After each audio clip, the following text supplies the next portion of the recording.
If there's a first among equals for battleground states this campaign season, Ohio would likely get the nod. Certainly it feels as though one or both of the candidates is there almost daily. Todd Zwillich of Public Radio International visited Northeast Ohio recently to look at how gains in the local economy offer both campaigns a chance to trumpet their policies. His story is part of our new collaboration with public media partners around the country as we bring you reports from areas that will likely determine the outcome of the election in a series we call Battleground Dispatches. That's the sound of the economy here in Northeast Ohio being reborn.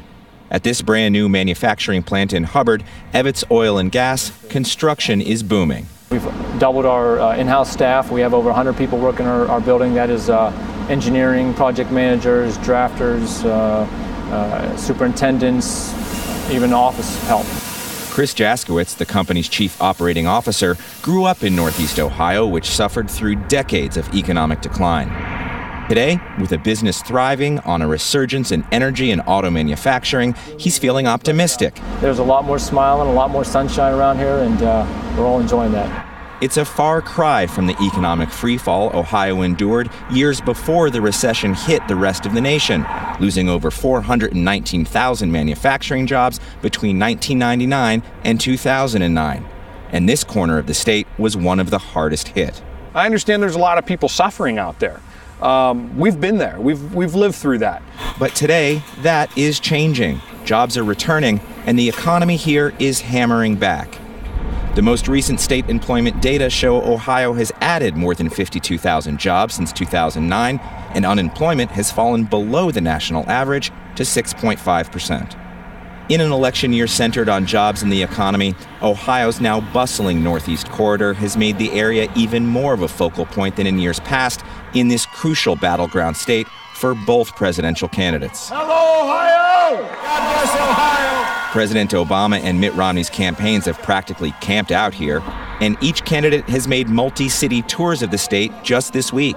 Winning Ohio is critical for both, but because of the electoral math, it's much more so for Romney, whose victory may well depend on the state's 18 electoral votes. David Cohen is a professor of political science at the University of Akron. No Republican has ever taken the White House without taking the state of Ohio, and only a couple times has a Democrat done so. So clearly it's an important state. But also a complex one.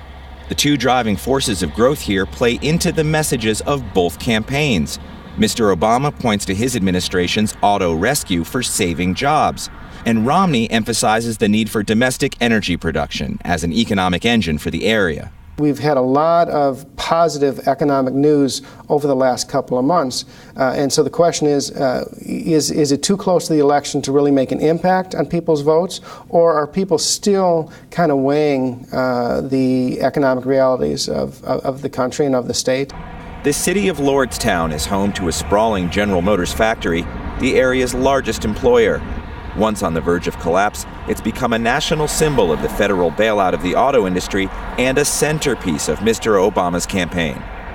Former President Bill Clinton, who will visit Ohio next week with the president, pointed to the plant's success at this summer's Democratic Party conventions in Charlotte.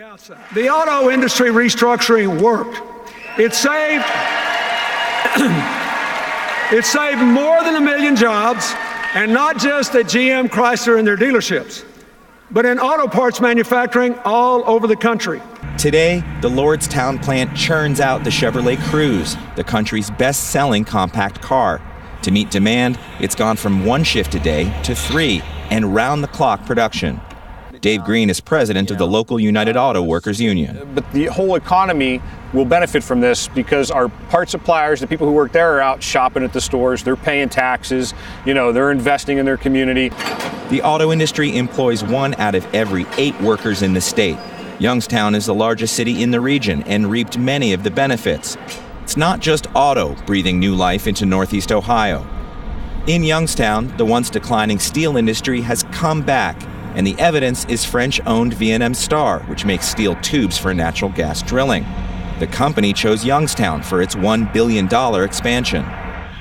You might not think of Ohio as an energy powerhouse, but it is on the verge of a natural gas boom of its own. Northeast Ohio sits on vast shale formations which are rich in gas and oil. Advances in hydraulic fracturing, known as fracking, have put the possibility of extracting that energy within reach. Tom Waltermeyer is chairman of Team Northeast Ohio, a nonprofit economic development group. The gas drilling that's starting to happen in Ohio is just starting to take place. You know, in the last year, maybe 100 wells have been drilled, and 2 years from now, over 1,000 per year are projected to be drilled. So that's just starting to ramp up. For politicians in an election fight, the question is who gets the advantage from all this success. Romney has made big gains nationally since the first debate, and polls show he's now in a virtual tie with the president. But in Ohio, Romney's seen much smaller gains.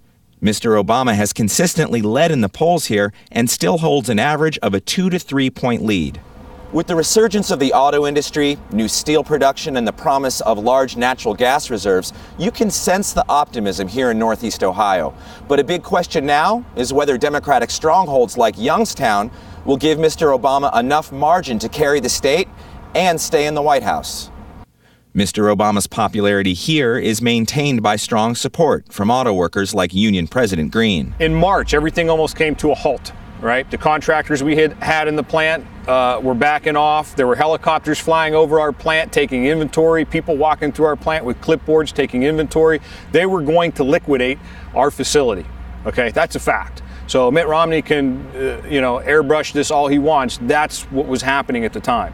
The fact that President Obama stood up and said, I'm going to take a bet on the American workers and we're going to invest in this when it wasn't a popular thing to do, absolutely he deserves credit.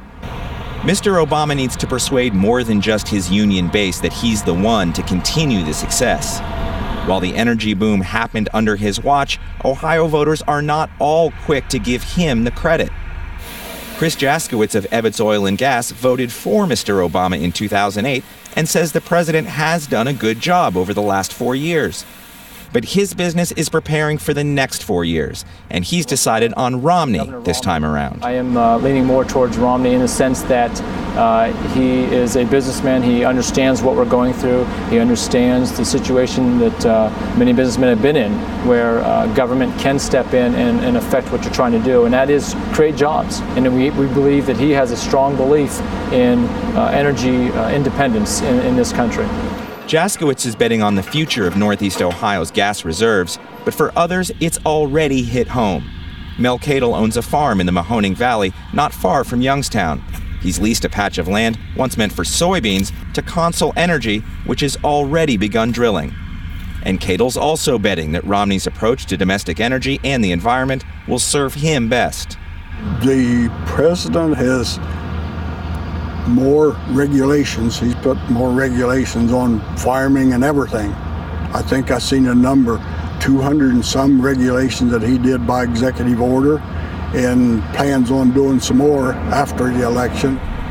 But the state's good fortune has wound up a complicating factor for Romney's argument that things have not improved in the last 4 years. There have been mixed messages.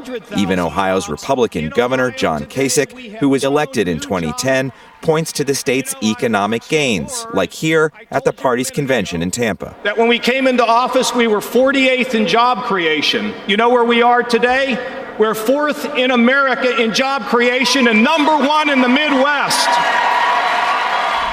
Both campaigns are focused on getting people to the polls in large numbers and early.